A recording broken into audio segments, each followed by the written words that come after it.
नमस्कार स्टूडेंट्स, कैसे हैं आप सब लोग। उम्मीद करता हूँ सब लोग अच्छे होंगे। तो आज हम लोग करने वाले हैं सीबीएसई बोर्ड का जो 2025 में पेपर आया था उसके सॉल्यूशन। तो आज हम करने वाले हैं सिंपल सेक्शन ए जो एमसीक्यूज हैं, उसके पूरे के पूरे क्वेश्चन विद डीप एक्सप्लेनेशन। ठीक है, तो करते हैं start without wasting any time.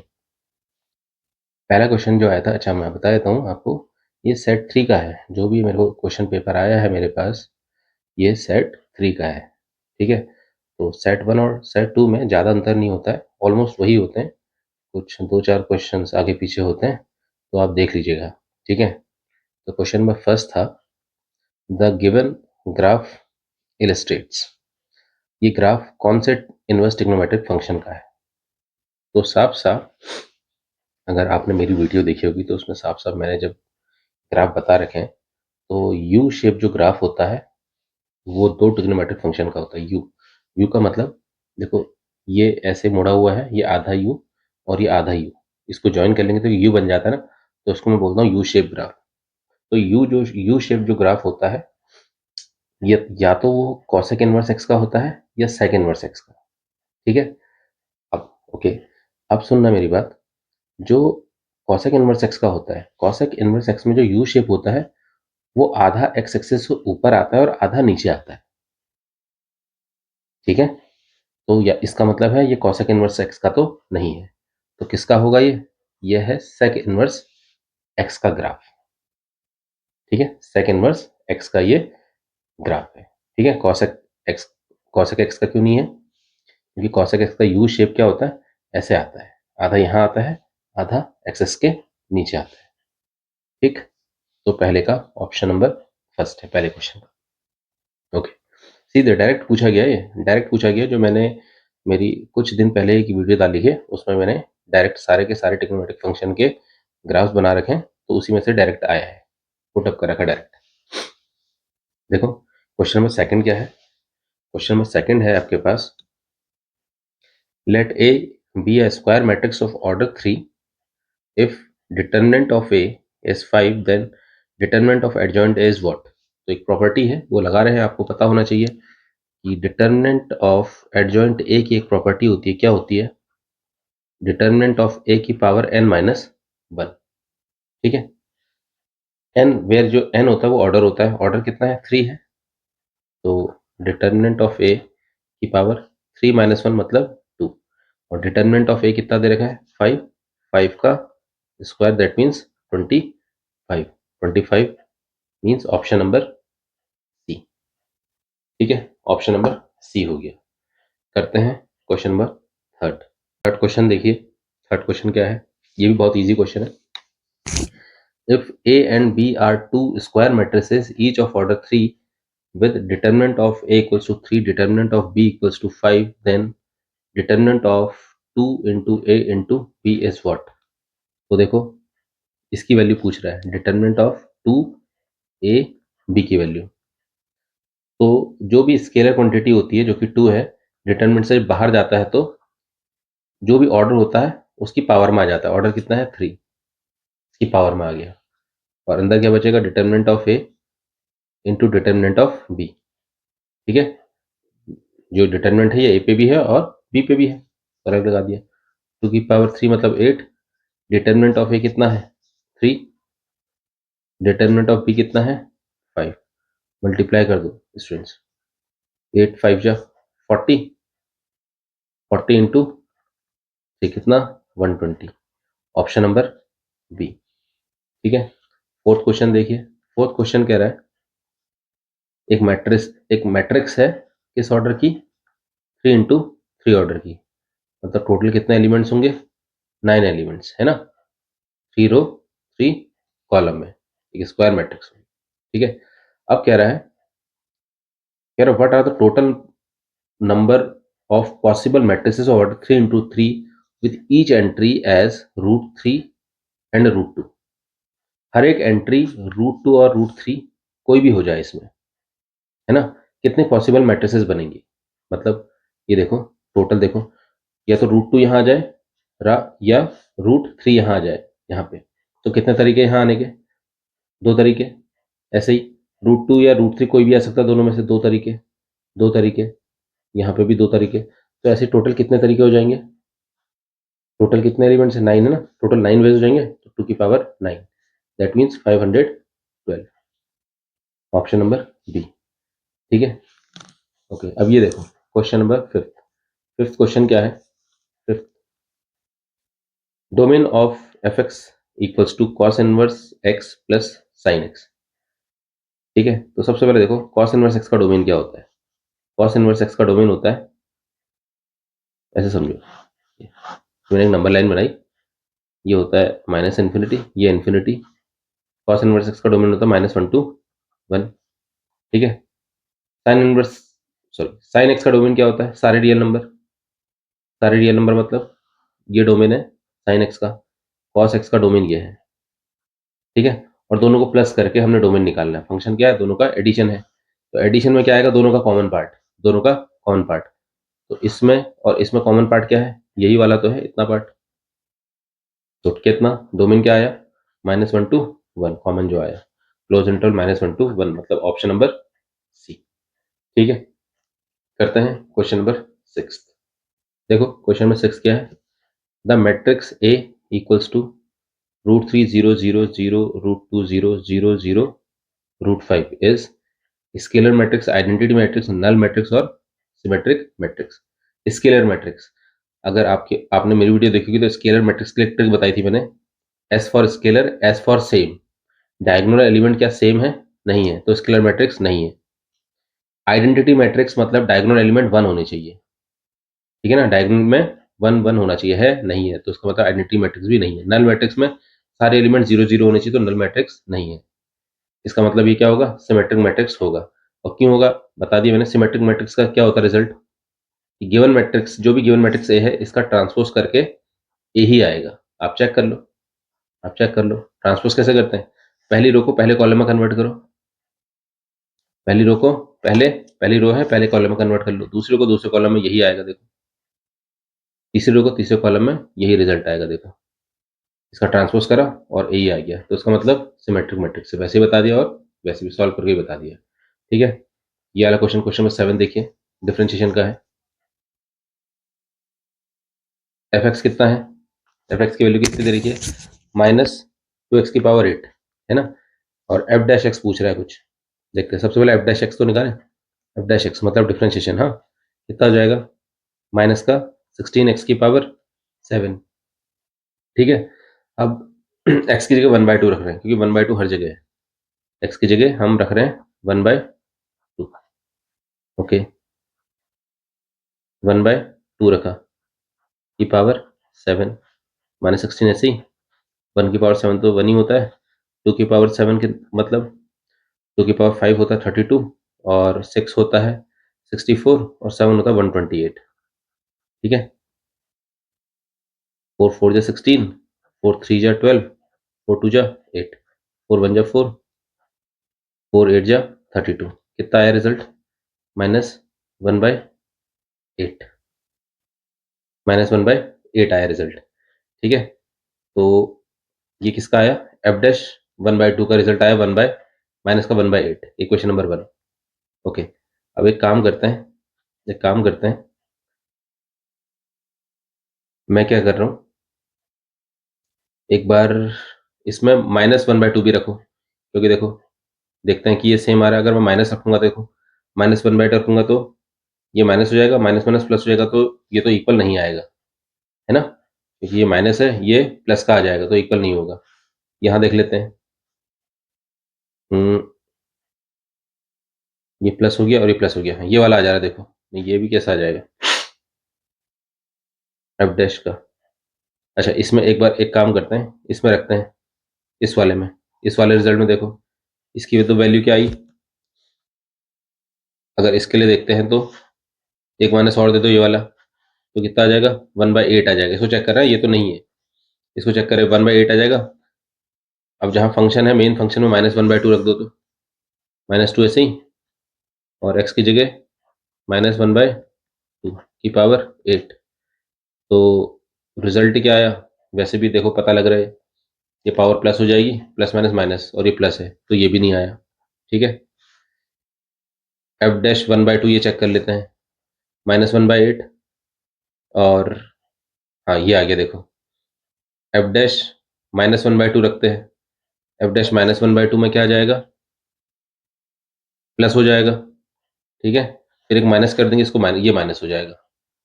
Option number B, option B is the correct option, ठीक है ना। इसमें कोई दिक्कत नहीं है, इसको सॉल्व कर लेना, कैलकुलेशन है तो इसमें ज़्यादा मैं तेजी से डीपली नहीं बता रहा हूँ, ठीक है। करते हैं क्वेश्चन नंबर 8। तो 8th क्वेश्चन क्या है स्टूडेंट्स, 8th क्वेश्चन में ये जो फंक्शन है, 3 डेफिनेशन फंक्शन, 3 डेफिनेशन है इसकी, कंटिन्यूस दे रखा है x इक्वल टू 1 पे, तो a और b की वैल्यू निकालनी है।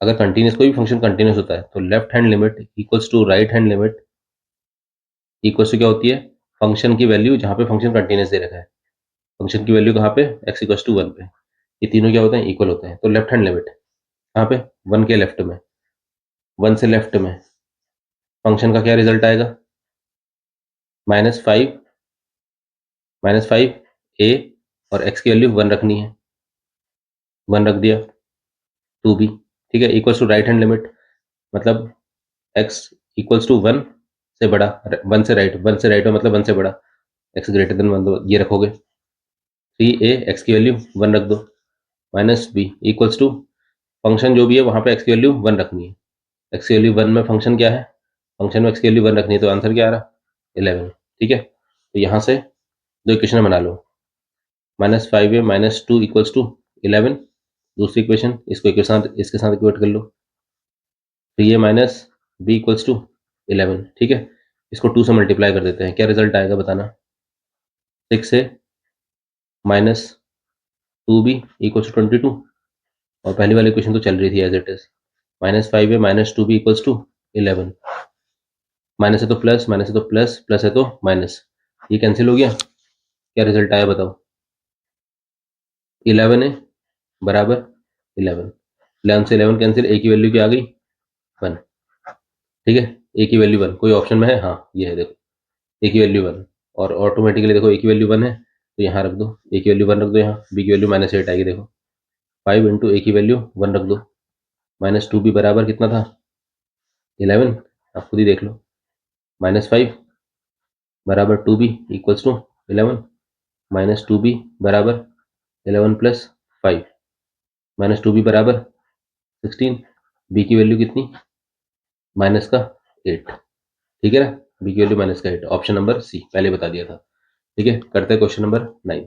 तो क्वेश्चन नंबर 9 बहुत ही इजी क्वेश्चन है, दो मैट्रिक्स दे रखी हैं आपस में इक्वल है, x माइनस वाई की वैल्यू पूछ रहा है, दो मैट्रिक्स हैं तो आपको पता है मैट्रिक्स के अगर ऑर्डर सेम हो तो इसका मतलब क्या है, करस्पॉन्डिंग एलिमेंट भी क्या होते हैं, इक्वल होते हैं।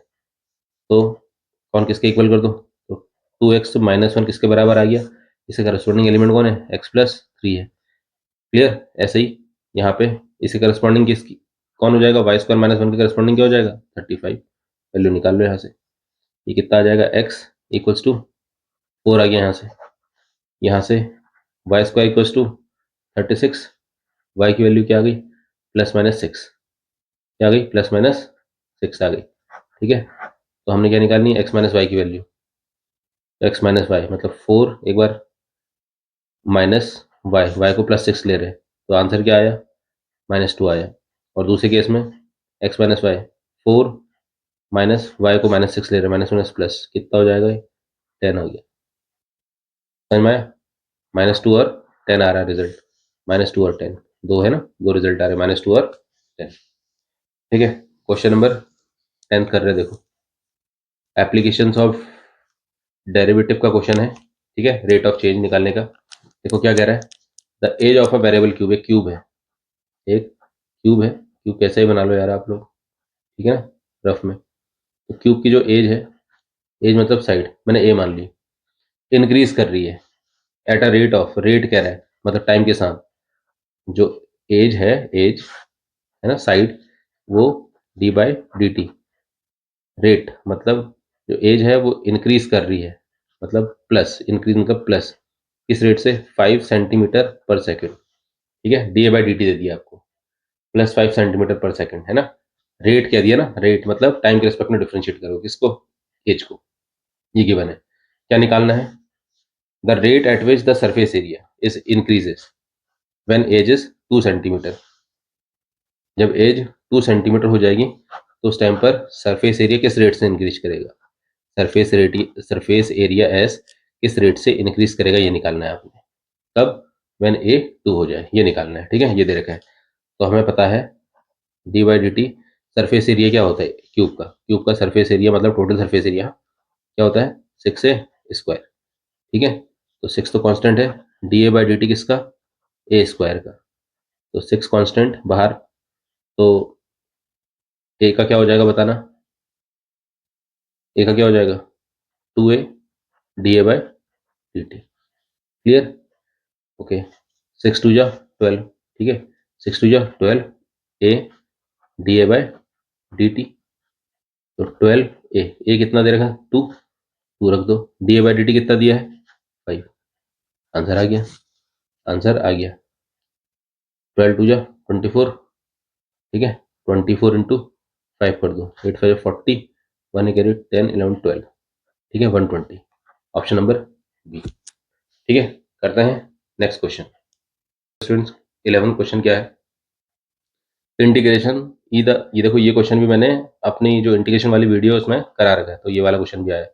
Integration E the power 9 log x minus E the power 8 log x upon E the power 6 log x minus E the power 5 log x।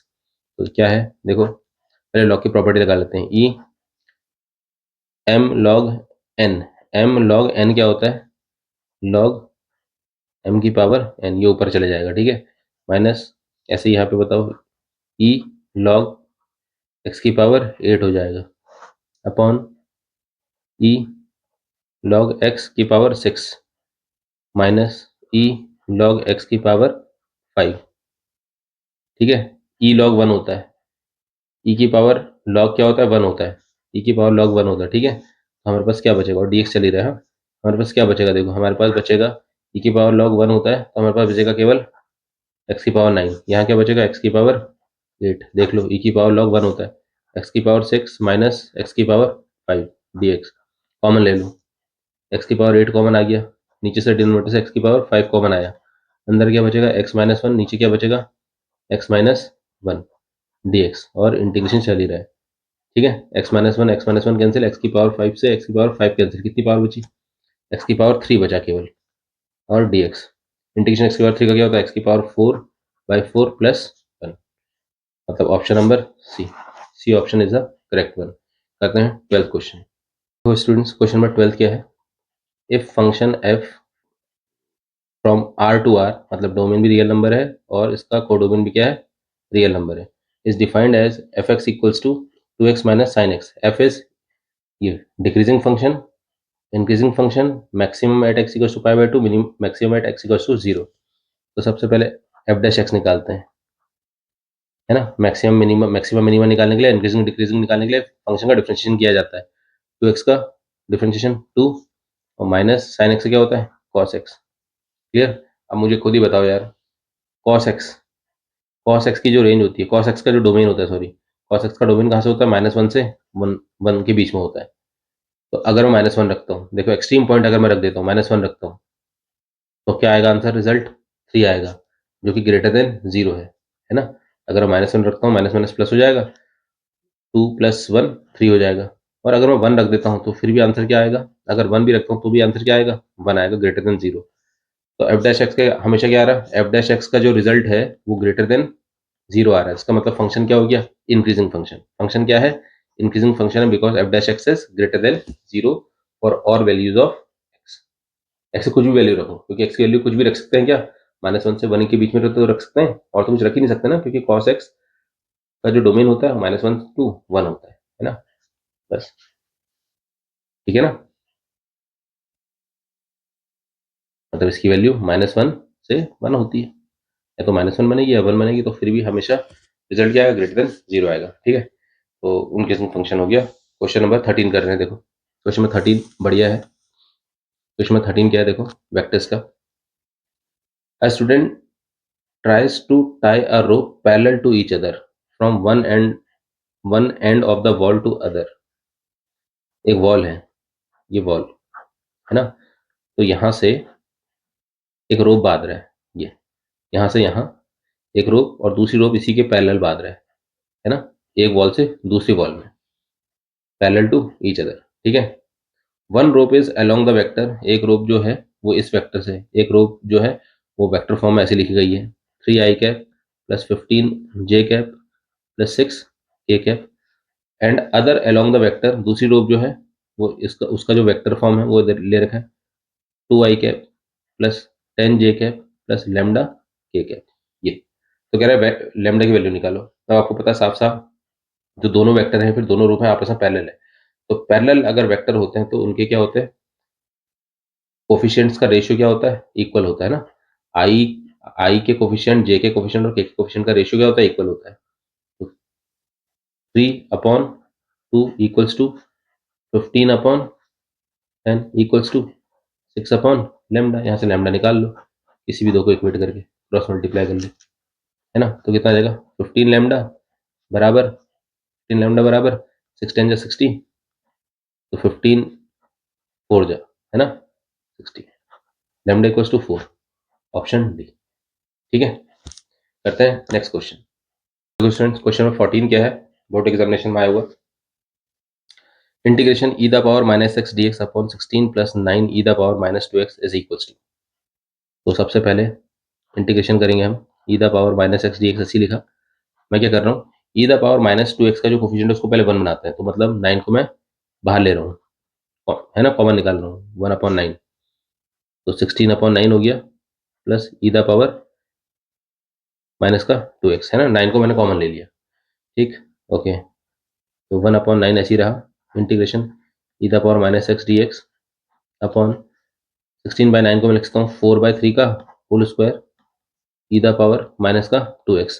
अब क्या कर रहा हूँ, पुट e⁻x को t ले रहा हूँ, इसका डिफ्रेंशिएशन कर दो, क्या होगा, minus e⁻−x dx equals to dt, तो माइनस साइन को मैं dt के साथ ले रहा हूँ, तो e⁻−x dx equals to minus dt, ठीक है। इसका रिजल्ट यूज करने वाला हूँ इस क्वेश्चन में, देखो अब आ जाना, रिजल्ट देखो क्या आएगा,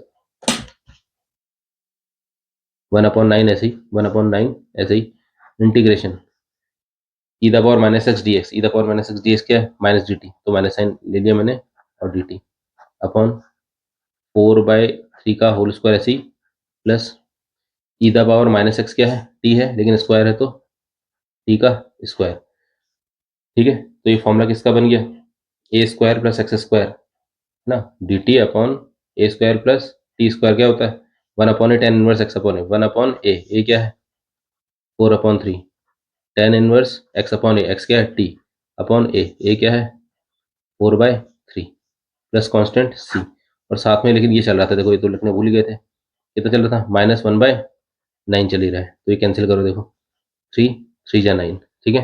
तो क्या रिजल्ट आया बताओ, माइनस तो ऐसे ही रहा, 1 1 जा 1 अपॉन 3 4 जा 12, तो tan इनवर्स 3 ऊपर चलेगा t के साथ, 3t upon 4 plus constant c, ऐसा कुछ ऑप्शन में है, हाँ, ऑप्शन नंबर बी, देख लो, option B is the correct option.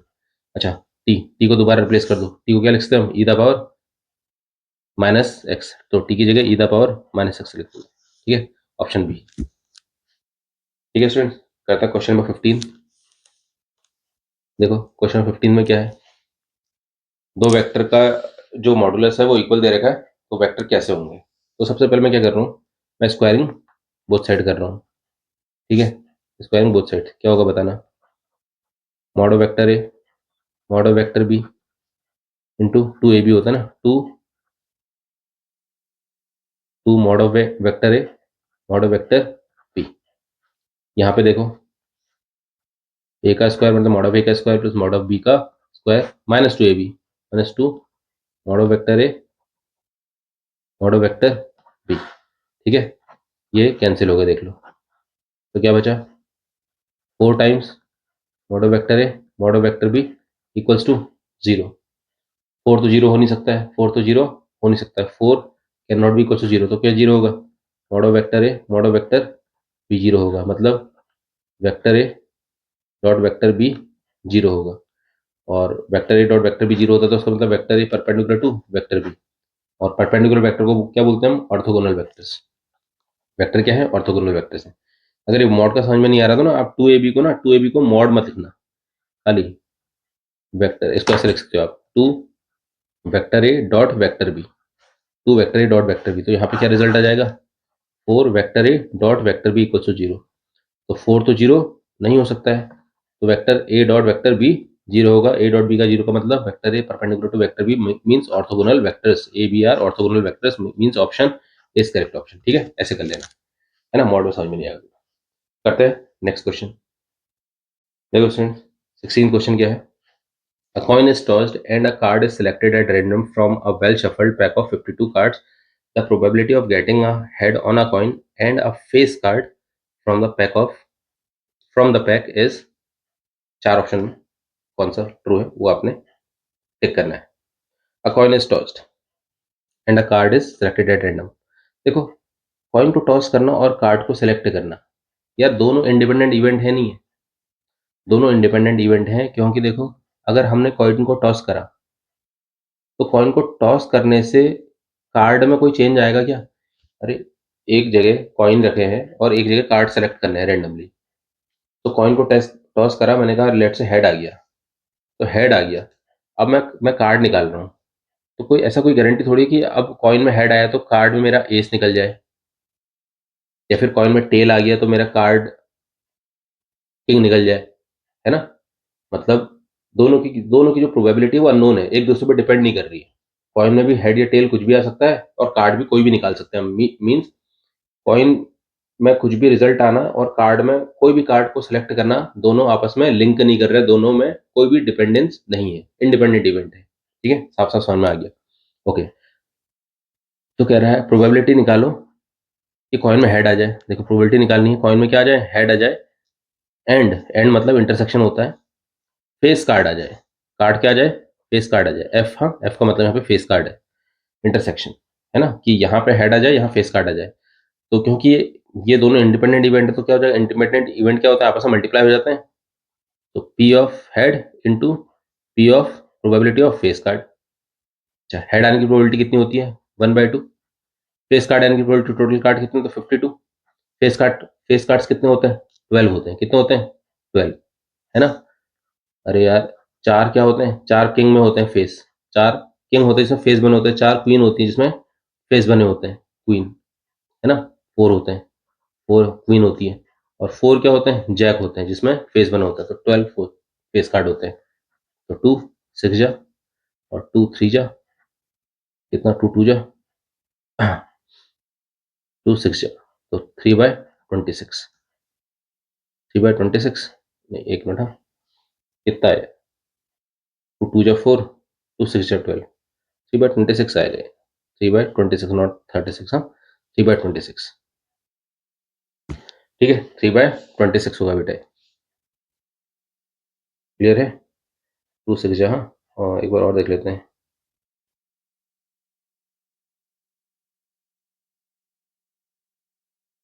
हाँ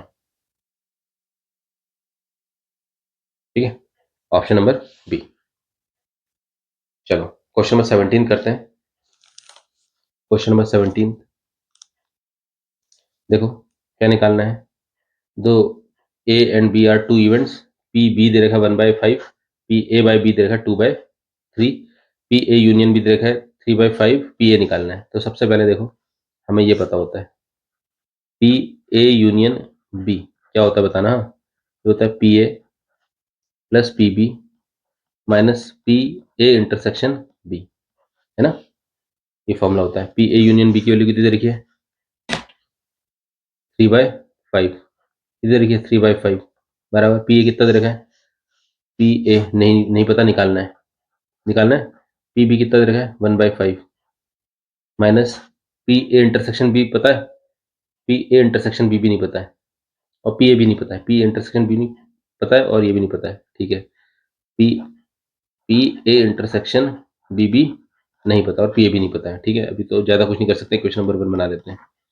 P A by B, P A by B का रिजल्ट कैसे ओपन करेंगे, पी ए बाई बी को क्या लिख सकते हैं बताना, P A intersection B upon P B. ठीक है, और पी ए बाई बी का रिजल्ट कितना दे रखा है बताओ, पी ए बाई बी का रिजल्ट दे रखा है 2/3, 2/3 दे रखा है, is equal to P A intersection B निकालना है, नहीं पता, ठीक है, और upon P B, P B की वैल्यू कितनी दे रखी है, 1/5 दे रखी है, ठीक है। तो हमारे पास क्या रिजल्ट आएगा बताओ, 1/5 दे रखी है ना, तो हमारे पास देखो 1/5 दे रखी है, तो हमारे 5 ऊपर चले गया, तो यहाँ पर देखो 2/3 इक्वल्स टू 5 यहाँ चले गया, 5 probability of A intersection B, और नीचे तो 1 है ना, 1 क्रॉस मल्टीप्लाई कर दो, कितना आ गया 15, 2/15 है ना, पी ए इंटरसेक्शन बी की वैल्यू क्या आ गई, 2/5 को क्रॉस मल्टीप्लाई नीचे करेंगे तो 2/15 आ गई, पी इंटरसेक्शन बी, यहाँ रख दो, रिजल्ट आ जाएगा। तो यहाँ रख लेते हैं, देखो क्या आएगा यहाँ पे, 3/5 तो था ही बेटा यहाँ, ठीक है, 1/5 को यहाँ लेके जाएंगे तो -1/5, ठीक है, और इसको यहाँ लेके जाएंगे तो प्लस का P intersection B, P intersection B कितना है, 2/5 है, और क्या चल रहा है यहाँ पे, पी ए की वैल्यू निकलेगी, ठीक है, एलसीएम ले लेते हैं, एलसीएम 15 आ गया, एलसीएम आ गया 15, 3 9 माइनस कितना 3 + 2 कितना आ गया 6, है ना, 6 और 2 8, 8 हो गया, 8/15, 8/15, option number D, option D, ठीक है, पी ए की वैल्यू आ गई, ऑप्शन डी आ गया 8/15, ठीक है। करते हैं नेक्स्ट क्वेश्चन, देखो 18 क्वेश्चन क्या है, विच इज ट्रू, इन 4 ऑप्शन में से कौन सा ट्रू है, first second third and fourth. देखो पहला क्या है, integration a to b f x d x equals to integration a to b f upper limit plus lower limit -x dx, ठीक है, ट्रू जैसा लग रहा है, ठीक है, जो कि है भी बता रहे हैं, ये सही है, ये सही है, ठीक है, ये प्रॉपर्टी है डायरेक्ट। अब ये सही क्यों नहीं, वो देखते हैं, integration -a to a f x d x equal to 0, f is even, ये बिल्कुल सही था, लेकिन यहाँ पे एफ ऑड होना चाहिए था, जब ऑड होता है ना तो फंक्शन क्या होता है, 0 होता है ना, -a टू ए लिमिट होनी चाहिए, लोअर लिमिट अपर लिमिट, अगर फंक्शन ऑड है तो 0 रिजल्ट आता है, गलत हो गया, इवन लिखा है, -a to f x d x equal to 2 times of integration 0 to f x d x, ये भी सही है, लेकिन ये कब होता है, ऐसा कब रिजल्ट होता है, जब फंक्शन क्या हो, इवन फंक्शन हो, इवन फंक्शन, इवन फंक्शन क्या होता है, जब फंक्शन में एक्स की जगह पे -x रख के एफ एक्स आ जाए, फंक्शन एफ एक्स में एक्स की जगह -x रख के एफ एक्स आ जाए तो इवन फंक्शन, और क्या होता है, इवन फंक्शन होता है, लेकिन यहाँ पे क्या रहा, ऑड फंक्शन है ना, तो ये गलत हो गया, और ऐसी तो कोई प्रॉपर्टी होती ही नहीं है कि बीच में माइनस आ जाए, है ना, ये तो प्रॉपर्टी गलत है, ये तो प्रॉपर्टी होती ही नहीं है, ठीक है, कौन सा, option number A is true, direct property दे दी है। देखते हैं असर्शन रीजन, देखो असर्शन रीजन, असर्शन क्या है, f x equals to x sine 1/x, x not equal to 0 is continuous function at x equal to 0, x equal to 0 पे continuous है, देखो तो कंटिन्यूस फंक्शन क्या होता है, लेफ्ट हैंड लिमिट, ठीक है, इक्वल्स टू क्या होती है, right hand limit, equals to function पे एक्स की वैल्यू 0 पे जो भी रिजल्ट आएगा, एक्स की वैल्यू 0 पे रिजल्ट क्या आ रहा है, 0, मतलब तीनों की वैल्यू 0 होनी चाहिए। तो देखते हैं, जब हम लेफ्ट हैंड लिमिट के बारे में बात करते हैं तो देखो एक्स नॉट इक्वल टू 0, मतलब जब 0 नहीं है तो एक्स की वैल्यू हम 0 रख रहे हैं, 0 रखेंगे यहाँ पे, देखो यहाँ 0 हो गया, 0 इंटू, अब यहाँ तो 0 कर नहीं सकते हैं, क्यों, क्योंकि साइन, साइन तो नॉट डिफाइंड होता ही नहीं है ना, क्योंकि साइन की वैल्यू क्या होती है, -1 से 1 के बीच में रोटेट करती है, तो 0 इंटू -1 टू 1, इससे मल्टीप्लाई करो तो टोटल क्या आएगा, 0 आएगा, ओके, लेफ्ट हैंड लिमिट 0 आ गई। अब राइट हैंड लिमिट में, राइट हैंड लिमिट में भी क्या यही रिजल्ट आएगा, क्योंकि एक्स नॉट इक्वल टू 0 का मतलब राइट हैंड लिमिट भी यही होगी, तो राइट हैंड लिमिट में एक्स की वैल्यू 0 रखो, 0 इंटू साइन 1/0, 1/0 क्या नॉट डिफाइंड नहीं होगा, क्योंकि ये एक ऑसिलेटिंग नंबर होता है -1 से 1 के बीच में, तो 0 into any oscillating number between -1 to 1, 0 result देगा, तो राइट हैंड लिमिट भी 0, और डायरेक्ट एक्स की वैल्यू 0 रखने पर रिजल्ट क्या है, 0 है, तो इसका मतलब फंक्शन क्या है, ये कंटिन्यूस है, मतलब असर्शन तो ट्रू है, असर्शन क्या है, ट्रू है। अच्छा रीजन देखते हैं, इसका रीजन क्या है, जब एक्स की वैल्यू 0 है ना, when x tends to 0 sine 1/x is a finite value between -1 to 1, देखो अगर x की वैल्यू 0 के नजदीक है, एक्जैक्टली 0 नहीं, क्योंकि 0 एक्जैक्टली 0 पे तो नॉट डिफाइंड हो जाएगा, लेकिन 0 के बहुत ही ज्यादा नजदीक होगी तो साइन 1/x क्या देगा, एक वैल्यू देगा -1 के 1 के बीच में, होता ही है, यही तो होता है, ये तो नॉट डिफाइंड होता ही नहीं है ना, ये तो हमेशा एक ऑसिलेटिंग नंबर होता है, -1 से 1 के बीच में वैल्यू देता है, जब लिमिट एक्सटेंस टू 0 रखते हैं, बिल्कुल ट्रू है, है ना, ये ट्रू है।